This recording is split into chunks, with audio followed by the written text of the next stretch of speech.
அதிமுக பாஜக கூட்டணி தான் பொருந்தும் கூட்டணி என அதிமுக எம்பி தம்பிதுரை பேசியுள்ளார். கிருஷ்ணகிரி மாவட்டம் உளியாலம் கிராமத்தில் முன்னாள் அமைச்சர் பாலகிருஷ்ணா ரெட்டி உள்ளிட்ட அதிமுகவினருடன் அதிமுக மாநிலங்களவை எம்பி தம்பிதுரை அம்பேத்கர் சிலைக்கு மாலை அணிவித்து மரியாதை செலுத்தினார். பின்னர் செய்தியாளர்களை சந்தித்தார்.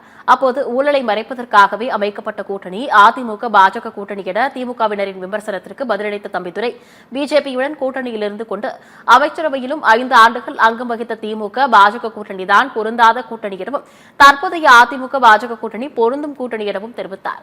மேலும் அதிமுக ஆட்சியில் செந்தில் பாலாஜி அமைச்சராக இருந்தபொழுது அவர் செய்த ஊழலை வெளிக்கொண்டு வந்து மு.க.ஸ்டாலின் தான் கூறிய தம்பிதுரை, டெல்லி முதல்வர் அரவிந்த் கெஜ்ரிவால் சிறைக்கு சென்றபோது மு.க.ஸ்டாலினும் சிறைக்கு செல்வது உறுதி என்று தெரிவித்துள்ளார்.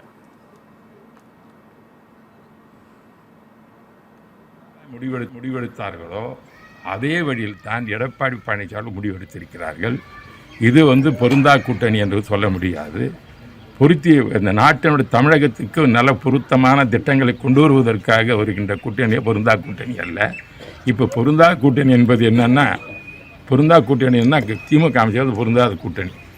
அவரை ஊழலை மறைப்பதற்காக ஒரு ஊழல், இப்போ மாபெரும் ஊழலும் கள்ளச்சாராயம் ஓடிக்கொண்டிருப்பது.